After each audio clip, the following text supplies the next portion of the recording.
Boa noite, família, boa noite, povo de Deus, irmãos, irmãs.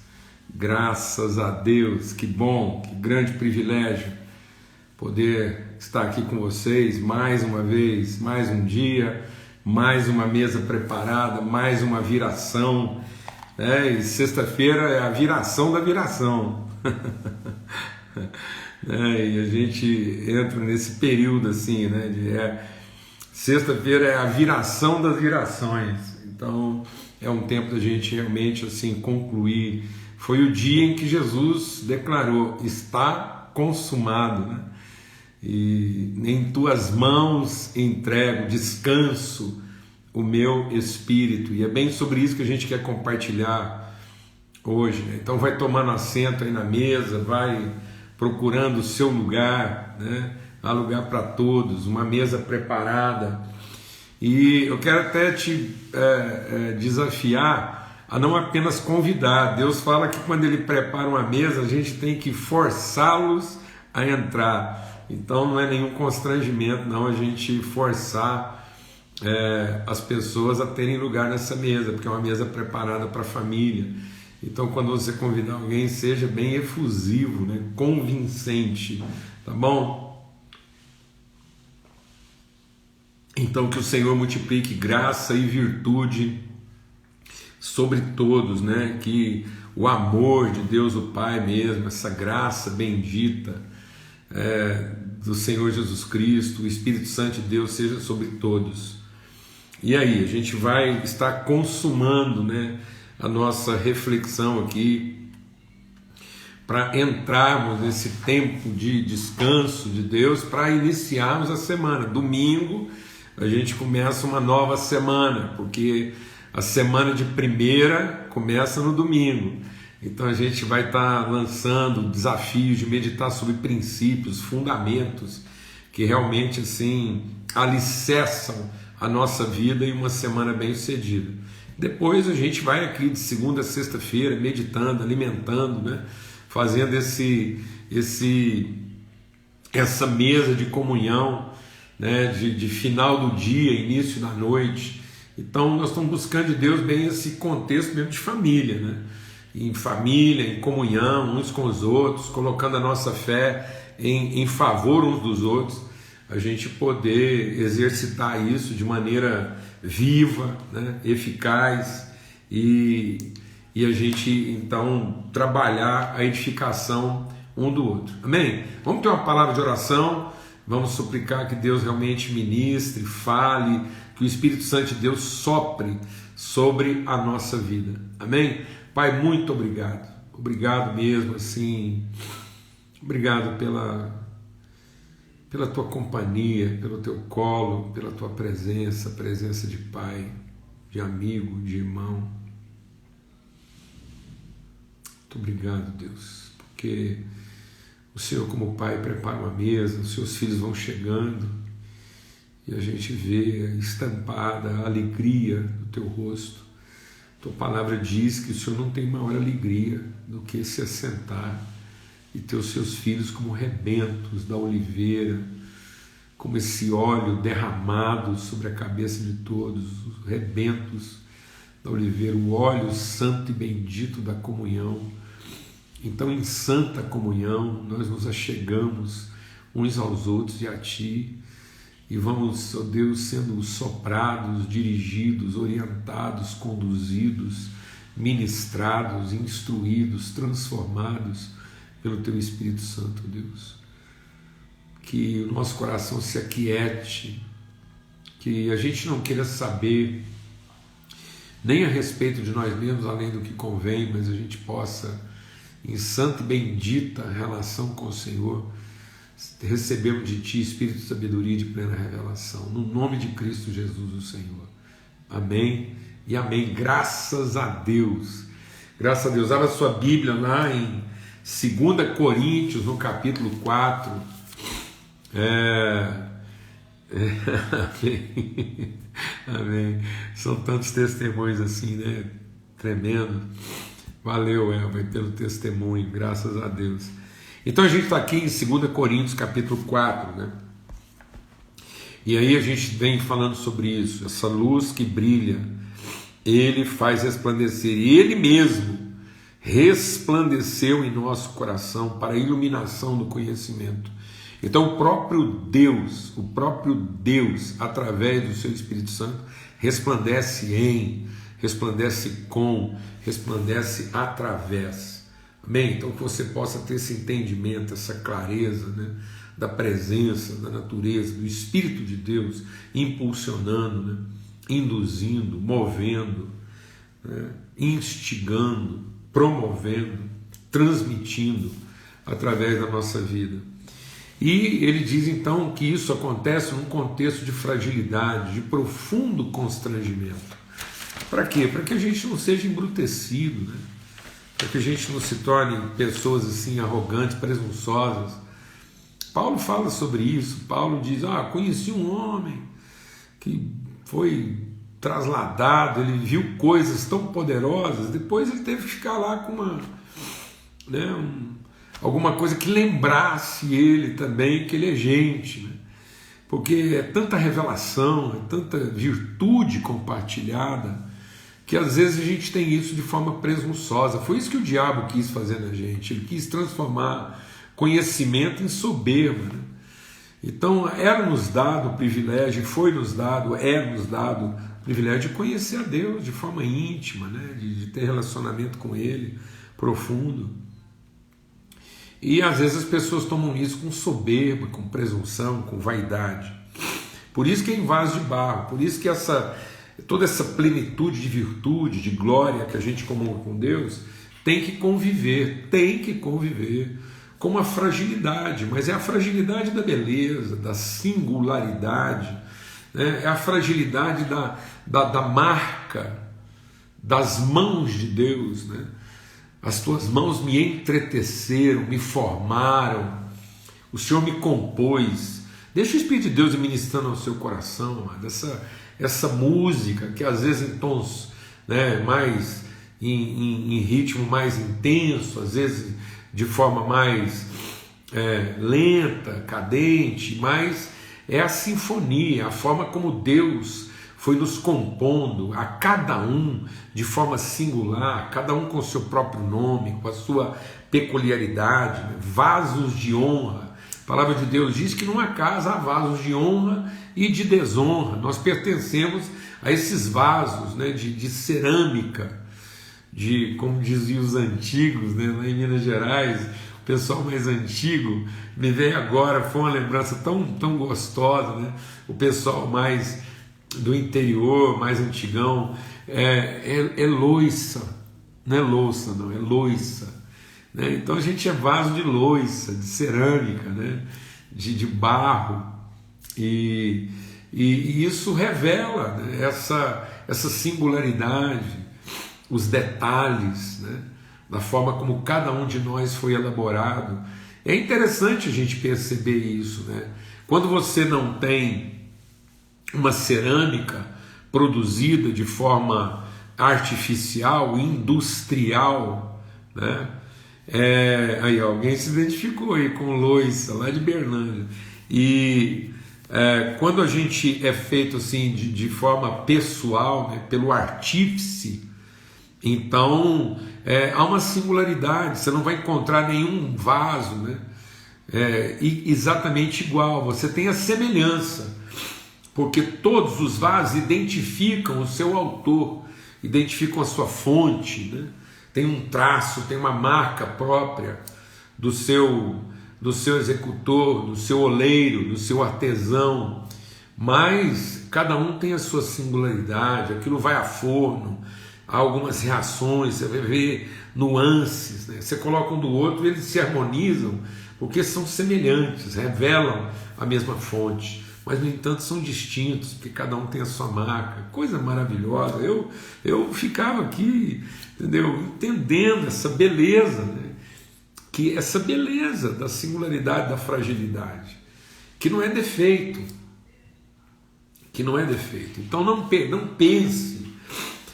pense esse fato de que você é singular, de que você sente, que você percebe, né, que você sofre.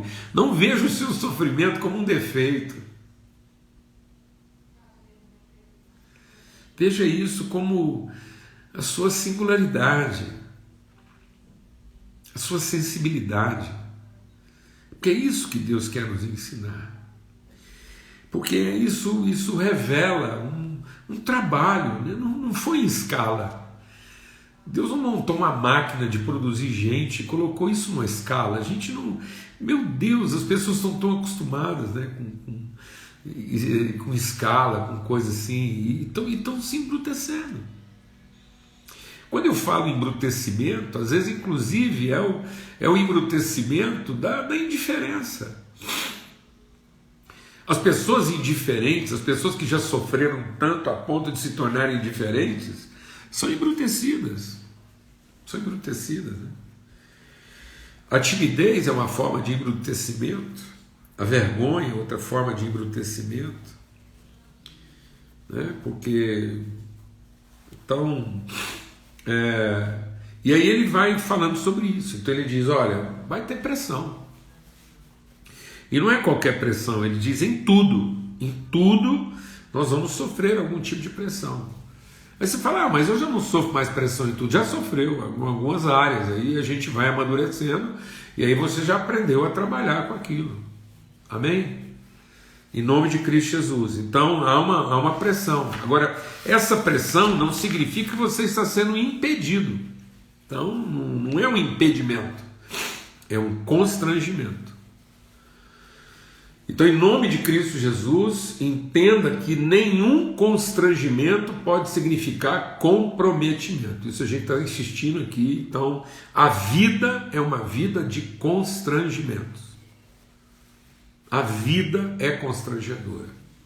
Jesus diz, nesse mundo tereis aflições, mas tende bom ânimo, eu venci o mundo. Então, é uma vida de vitória, você não vai sofrer nunca o impedimento. Se você está se sentindo impedido, é pela sua própria timidez, pela sua própria vergonha ou pela sua própria incredulidade. Ninguém pode impedir você. Vão oferecer resistência, mas não podem impedir. E aí ele fala então de que existe uma perplexidade, que é a questão da surpresa. Então, aprenda, desenvolva em Deus a condição de estar sempre surpreendido, mas nunca desapontado. Por que surpreendido? Porque você tem esperança sempre, você está sempre crendo. E não é porque pessoas... Olha, amados, o contrário da esperança é o ceticismo, é quando você já viu tanto alguém errar que você desiste da pessoa. Deixa Deus ministrar o seu coração.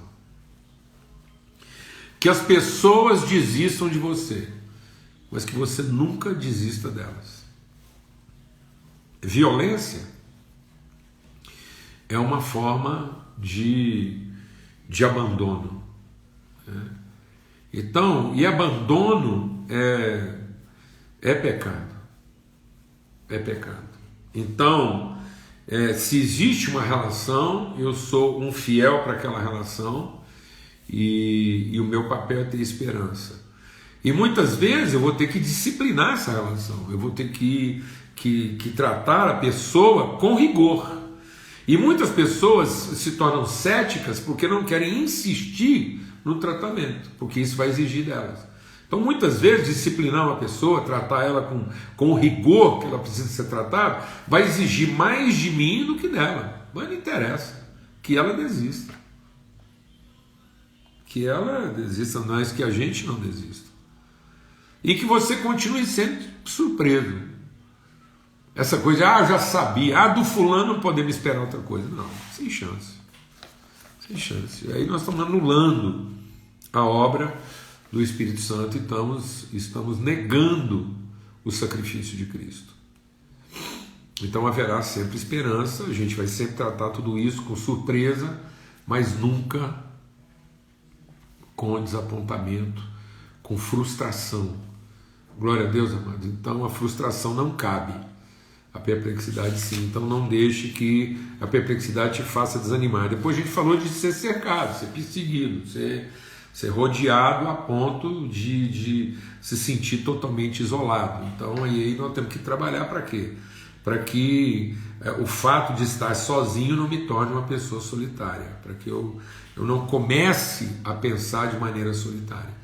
Então mesmo, deixa Deus ministrar no seu coração, mesmo quando Jesus estava totalmente sozinho, Jesus às vezes ele ficava totalmente sozinho, mas mesmo sozinho ele pensava de forma comunitária. Então meu pensamento, eu sempre vou pensar nós, nunca vou pensar eu. Glória a Deus, amados. Então não há pensamento que chegue a algum lugar eu, mas há um pensamento que é conhecedor de Deus, nós. Glória a Deus. Por isso que Jesus está sempre orando por quem? Pelos seus amigos, pelos seus discípulos. E ontem a gente compartilhou então o quê? Que você viu que isso é um processo, né? A pessoa se sente resistida, depois ela se sente abandonada, no sentido, não abandonada, ela se sente resistida, depois ela se sente traída, depois ela se sente o quê? Abandonada, e até que ela começa a nutrir um sentimento meio assim de falência e dizer é só comigo que acontece isso e agora não tem jeito mais, acabou, cheguei no fim. Então não entenda essa coisa de... Jesus entendia o estar consumado em chegar ao fim como uma conclusão. Então não era para o vaso ser quebrado? Então tá bom, ele terminou o quê? Quebrado. Por isso ele diz o quê? Em tudo nós vamos ser o quê? Partidos. Vamos ser quebrados. Mas nós não vamos ser destruídos. E a gente leu o texto ontem, que é um texto que se aplica ao ministério de Jesus, dizendo o quê? A cana quebrada não será esmagada. Então, o nosso fim não é o nosso fim, é o nosso ponto de transcendência, é o nosso ponto de transformação, é o nosso ponto de transgressão, é o nosso ponto de ruptura. Por isso que Paulo diz o quê? Nós cremos na ressurreição dos mortos, e que se o grão de trigo caindo na terra não morrer, ele fica só. Então nós temos que chegar nesse ponto de ruptura. Nós temos que chegar nesse ponto em que a gente se sentiu o que mesmo? Quebrado, e os limites, tudo que eu podia fazer está feito, e agora eu cheguei lá no meu limite, me rendo, e aí nós vamos começar a ver os processos, né? Aquilo que é a nossa interioridade transbordar. A gente até chamou isso aqui numa das nossas reflexões, de que aí começa a segunda milha. Então os nossos opressores foram conosco até o fim. Jesus, tendo amado os seus discípulos, os amou até o fim. Até o fim do quê? Até o fim daquilo que os discípulos entendiam como seu limite. Então quando os discípulos desistiram, quando os discípulos quebraram e aparentemente aquilo estava tudo chegando ao seu ponto final, era ali que Cristo estava sendo revelado. Então Cristo é revelado na cruz, no ponto limite do que as pessoas acham que a gente seria capaz de chegar. Então quando as pessoas pensam que a gente chegou no nosso limite, aí é que a gente vai começar. Glória a Deus, amado. Eu me lembro, uma vez eu li, eu acho que eu li, isso tem muito tempo, foi num livro do Larry Crabb, eu acho, que falando sobre aconselhamento, e conta a história de uma menina que o pai dela tinha muita raiva dela ser cristã, e ele tentava provocar ela de toda sorte, até o dia que eles foram jantar, ela estava tomando um prato de sopa e ele jogou o sapato dele dentro do prato de sopa dela. Porque ele tinha raiva do cristianismo dela e ele ficava o tempo todo provocando. A menina tirou o sapato do prato e continuou tomando a sopa. No outro dia, o sapato estava engraxado no pé da cama do pai. Você pode pensar, bom, isso é um absurdo também. Bom, eu não vou entrar no mérito da questão, porque eu não vou entrar no mérito de outras tratativas que podem ou não ser aplicadas, porque eu não conheço o todo da história, eu estou contando aquilo que foi testemunhado. E o que o autor disso, que estava contando isso, ele comenta uma coisa muito interessante, ele diz o seguinte, que as pessoas vão nos provocar até o limite em que elas não suportariam mais ser provocadas. Então, quando uma pessoa provoca você, ele está provocando você no limite dele. Ele está provocando você até o ponto que ele acha que você tem obrigação de amá-lo, porque uma pessoa na sua posição teria que ter esse tipo de obrigação. Então, às vezes, quando um irmão, um marido, uma mulher provoca, ele está provocando porque, na verdade, antes de se render ao amor, ele precisa acreditar que esse amor é de verdade. Então, isso tem que passar do limite dele, não do seu. Na verdade, ele está te provocando no limite dele. Por isso que a palavra de Deus diz o quê? Quando alguém te obriga a andar 1 milha, ande com ele 2. Jesus, tendo amado, amou até o fim. Então, quando a pessoa percebe, agora ele está quebrado, agora ele não levanta mais.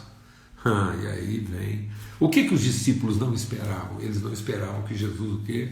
Ressuscitasse. Por mais que Jesus falava que ia ressuscitar e que precisava morrer. Glória a Deus, amados. Então isso é um processo. E aí hoje a gente quer concluir, então, e vamos lá.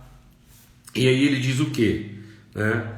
Porque nós que vivemos somos também entregues à morte por causa de Jesus, para que também a vida de Jesus se manifeste em nossa carne mortal, de modo que em nós opera a morte e em vocês a vida. Então Paulo está dizendo, olha, aquilo que para muita gente, para mim é morte, na verdade, a minha morte significa a vida de alguém. Tendo, porém, o mesmo espírito de fé, como está escrito, eu criei, por isso falei. Também nós cremos e por isso também falamos, sabendo que aquele que ressuscitou o Senhor Jesus também nos ressuscitará com Jesus e nos apacentará juntamente com vocês. Porque tudo isso é para o bem de vocês, para que a graça, multiplicando, se torne abundantes as ações de graça por meio de muitos, para a glória de Deus. Por isso, não desanimamos. Pelo contrário, mesmo que o nosso ser exterior se desgaste, o nosso ser interior se renova dia a dia, porque a nossa leve e momentânea tribulação produz para nós um eterno peso de glória acima de toda comparação, na medida em que nós não olhamos para as coisas que se veem, mas para as que não se veem, porque as que se veem são temporais, mas as que não se veem é que são eternas. Glória a Deus. O que Paulo está dizendo aqui é que qualquer dificuldade, essa pressão que você está sentindo e que às vezes te fez ficar deprimido, essa traição que te acometeu e que te fez se sentir injustiçado, magoado, né? Esse isolamento que fez você se sentir solitário, né? E essa quebra que fez você se sentir fracassado, deixa Deus ministrar o seu coração. Isso tem tempo, prazo e peso. Isso foi pesado, isso foi medido, e isso tem o exato peso do que você é capaz de suportar, e tem a exata medida daquilo que você é capaz de caminhar. Não tem 1 centímetro a mais daquilo que, ou seja, você só tem um jeito de você não romper esse limite, é se você desistir, se você desanimar, porque ele foi feito sob medida. Toda tribulação, toda dificuldade, todo enfrentamento, toda pressão que eu enfrento, toda traição que eu sofro, todo o abandono e toda quebra, todo aparente fracasso foi feito sob medida. Tem um nome. Isso não é aleatório. Deus não nos permitirá sofrer coisa alguma além daquilo que nós podemos suportar. Mas Ele já providenciou o escape. Agora, como é que você vai enfrentar isso? Com sentimentos? Não. Tem que ser com fé. E aí, porque você crê, você fala. Eu vou te falar uma coisa. Tem vezes que o que eu sinto não é bom. Mas eu fico pensando assim, o que uma pessoa que ama faria no meu lugar? Como é que uma pessoa que ama, como é que, até tinha um livro, né? Tem um livro antigo, se você achar, esse livro antigo, se você procurar aqui, deve até estar, se eu não dei, mas se você achar, Em Seus Passos que Faria Jesus. É uma coisa bem romantizada, bem assim alegórica, mas é fantástico, porque é um princípio muito simples. A palavra de Deus diz que nós temos que ter a mente de um Cristo. Então como é que um Cristo pensa? Como é que um Cristo faz? que decisões ele toma, que atitude ele toma numa situação como essa. E aí você crê e fala, você vai e ministra nesse sentido. Amanhã. Já alguém falou aí que tem até um filme aí, Em Seus Passos, que faria Jesus. E aí, como é que nós vamos enfrentar essa situação? Como é que nós vamos sair, né, daquele fundo de poço? Como é que nós vamos sair dessa condição em que parece que agora acabou, que agora virou, foi um pó. Está um pó, a cinza. Mas a palavra de Deus diz o quê? Isso tem prazo. Ao terceiro dia, né, ressuscitou. Então isso tem prazo. Então isso aconteceu numa sexta-feira para ter uma ressurreição no domingo. Não é bagunçado, não. Que dia que vai ressuscitar? Terceiro dia. E que dia que vai morrer? Na sexta-feira. Era lá no dia lá da Páscoa, então tinha que morrer na Páscoa e ressuscitar no domingo para nessa semana nova. Então Deus não é bagunçado, não, mas tudo vai ter que ser dentro da semana. Deus fez tudo dentro de uma semana, para cada dia uma coisa, então é assim que Ele trata conosco. Então você está achando que você está sofrendo porque Deus é desorganizado? Vou te falar uma coisa, você só não está destruído porque Deus é organizado em permitir até o sofrimento. E a palavra de Deus diz no Salmo que Ele levará a bom termo tudo aquilo que nos diz respeito. Ou seja, se alguma coisa não terminar bem, é porque aquilo não me dizia respeito, porque tudo o que me diz respeito vai terminar bem, vai ser concluído de forma satisfatória, vai glorificar a Deus e glorificar o seu Filho. Não é exaltar no sentido de louvores, mas é glorificar no sentido de honra. A sua fé não será desonrada, ela será honrada. Amém? Em nome de Cristo Jesus. Então isso não é com grandiosidade. Lembra o texto que a gente leu ontem? Não é para ficar gritando nas praças, debatendo, usando a Bíblia como pau de bater em doido. Que é isso? Deus dará conta dos nossos inimigos. Ele que faz a gestão. A mim cabe o quê? Crer e falar, ser fiel e cumprir a minha parte. Eu não tenho que ficar lembrando para Deus o que Ele tem que fazer com meus adversários. Não, Ele vai tratar disso, como o salmista diz, o Senhor dará cabo deles. Glória a Deus. Agora, como é que esse processo, né, que foi levando de uma resistência a um desapontamento, a um isolamento e a um sentimento de morte? Lembra do Elias? O Elias começa lá, né? Uma resistência, um desapontamento, ele se sentiu traído. O Elias não é porcaria não, o Elias se sentiu traído por quem? No fim ele se sentiu traído por quem? Por Deus. O Judas, antes de trair Jesus, estava se sentindo traído por ele. Os discípulos no caminho de Emaús estavam se sentindo traídos por Jesus. Então isso começa assim, você começa a enfrentar uma resistência, depois você começa a se achar injustiçado, depois você começa a achar que aquilo é só com você que acontece, que ninguém está prestando atenção, até que você entende que fracassou, e aí tudo que você quer é a morte, você desiste da vida, você entende que a sua vida nem era para ter acontecido. Você está achando que eu estou exagerando? Jeremias, profeta de Deus, Jeremias chegou num tal ponto de encolhimento, né, de pressão negativa, de depressão, ele foi encolhendo, sentindo traído. Deus, o Senhor me mandou pregar para um povo que não converte. Você está achando que a bronca do Jeremias era pouco? Você está achando que você está se sentindo magoada com as pessoas? No fundo, a gente se sente magoada com Deus, porque o que Deus não fez com a pessoa e permitiu ela fazer isso comigo? Você está achando o Jeremias, profeta de Deus, homem de Deus, livro na Bíblia, profeta, livro na Bíblia, lá no meizão, profeta dos grandes. Jeremias diz assim: o Senhor foi para mim como um ribeiro de águas que enganam, que mentem. Sabe o que o Jeremias está falando? Ele está arrumando um jeito poético de chamar Deus, sabe de quê? De mentiroso. Como Deus veio confrontar Adão, você sabe onde terminou a bronca de Adão? Ele falou assim: essa mulher que o Senhor me deu. Jeremias, o Senhor foi para mim um rio de águas que mentem. Eu vim buscar uma coisa e encontrei outra. E aí ele fala assim, você acha que o estado dele foi ficando tão ruim, que o Jeremias falou assim, eu amaldiçoo o homem que disse para o meu pai que a minha mãe estava grávida, achando que estava dando para ele uma notícia boa. Ou seja, se há um homem que não devia nem ter nascido, sou eu. Esse é o Jeremias. Então cuidado. Agora, como é que eu vou sair, irromper, me levantar desse lugar? Aí nós vamos ler aqui rapidamente, depois você vai ler mais detalhadamente a carta de Jesus à igreja de Éfeso, e diz assim, Apocalipse capítulo 2, essas coisas diz aquele que conserva na mão direita as 7 estrelas e anda no meio dos 7 candelabros de ouro, conheço as obras que você realiza, tanto o seu esforço como o seu empenho.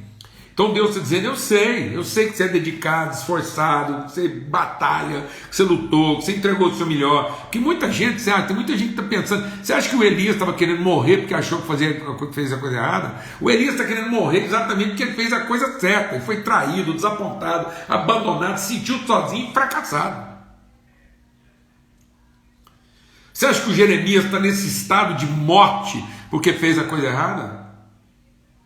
Você acha que o Pedro desistiu de tudo, voltou para pescar, porque achou que tinha feito a coisa errada? E aí Jesus está dizendo, está vendo? Eu sei do seu empenho, sei que você não pode suportar os maus, sei da sua dedicação, sei que você colocou à prova, você foi lá e confrontou todo mundo que falava em nome de Deus, e eram mentirosos.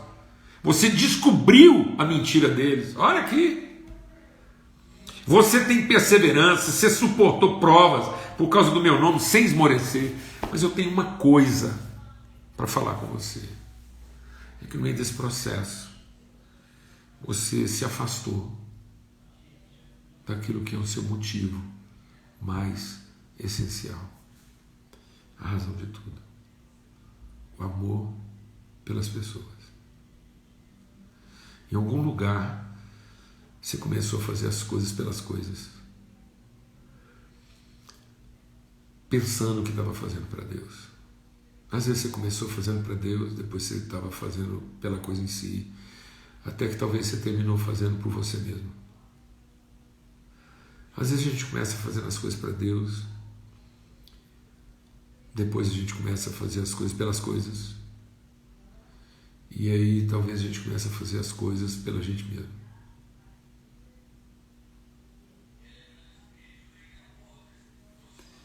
E aí, não é mais amor pelas pessoas. Então Paulo está dizendo, sabe por que eu consigo enfrentar essa tribulação? Sabe por que eu consigo vencer essa pressão contrária? Sabe por que eu consigo vencer as traições? Sabe como é que eu consigo vencer o fato de que muitas vezes eu me sinto totalmente sozinho? E sabe como é que eu consigo enfrentar meu sentimento de fracasso? Sabe como é que eu consigo sair desse lugar? E eu quero te dizer, sabe como é que eu saio desse lugar? Quero te dar meu testemunho. Não é por mim. Talvez não seja nem por Deus, porque Ele não precisava nada disso. Eu já entendi que Deus não precisava de nada disso. Pelas pessoas, porque Deus ama as pessoas e Ele quer que eu ame as pessoas. Não é nem por Ele.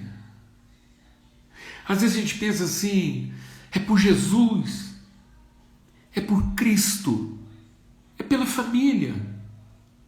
É pelos filhos, é pelos amigos, é pelos que ainda vão nascer. É para que o mundo não viva sem esperança.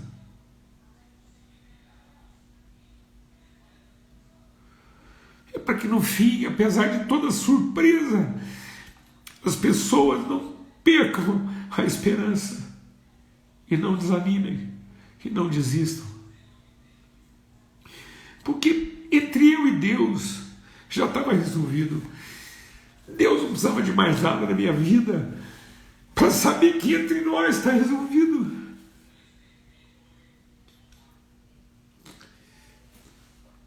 Para mim mesmo eu não tenho mais nada para provar, nem nada para fazer. Paulo também não tinha. Então sabe por quem é?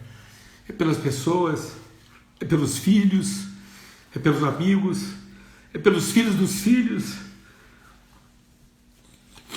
Se você me perguntar se é por aqueles por quem eu já fiz, não, talvez seja por aqueles que eu ainda não fiz,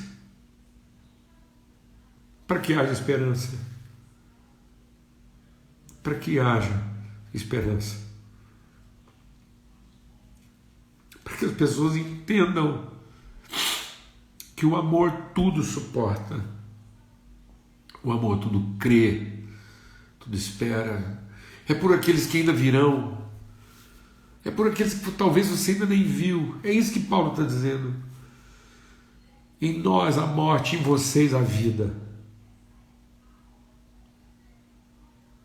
Em nome de Cristo Jesus.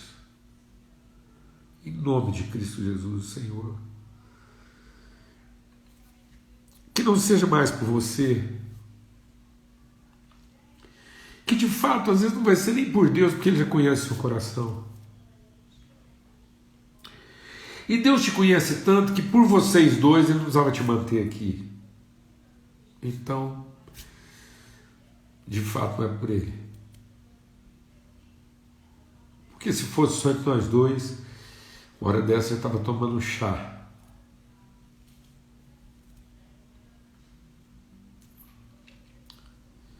Amém.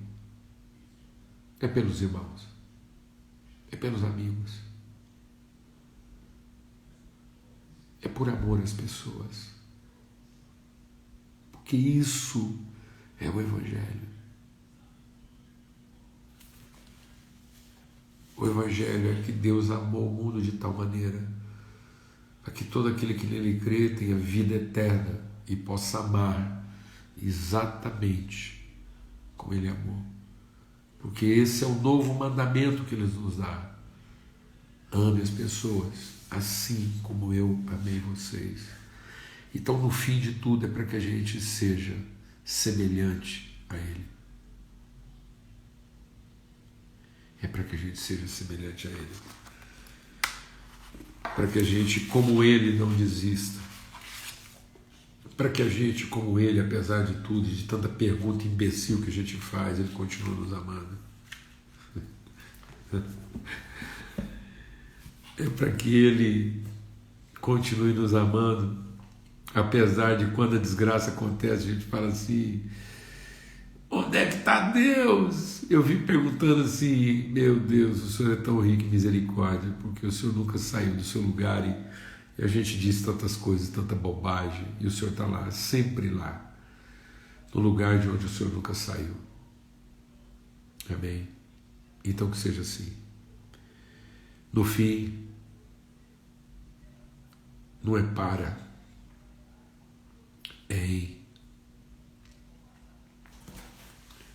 é com e é através. Não é para, é em, é com e é através. Em nome de Cristo Jesus. Para que seja assim com as pessoas. Amém. Que seja assim com Deus, que seja assim com a gente mesmo. Em nome de Cristo Jesus. E essa disposição vai nos tirar desse lugar. Amém. Pai, muito obrigado pelo teu amor, obrigado pela tua graça. Obrigado mesmo, sim, pela tua bondade. Obrigado porque gostoso mesmo é estar contigo, mas bom mesmo é continuar aqui enquanto o Senhor entender que nós temos algo para conhecer e para aprender. Pessoas para amar e para cuidar, pessoas a quem revelar a virtude do Senhor e ser testemunha viva do Evangelho de Cristo. em nome de Cristo Jesus, o Senhor. Não é um serviço prestado, não é um papel desempenhado, mas é um propósito alcançado. Que o amor de Deus, o Pai, a graça bendita do seu Filho, a comunhão maravilhosa e permanente do Espírito Santo de Deus seja sobre todos, hoje e sempre, em todo lugar. Amém. Até domingo, se Deus quiser, às 8 horas da manhã, em nome de Cristo Jesus, o Senhor. Até lá. Forte abraço.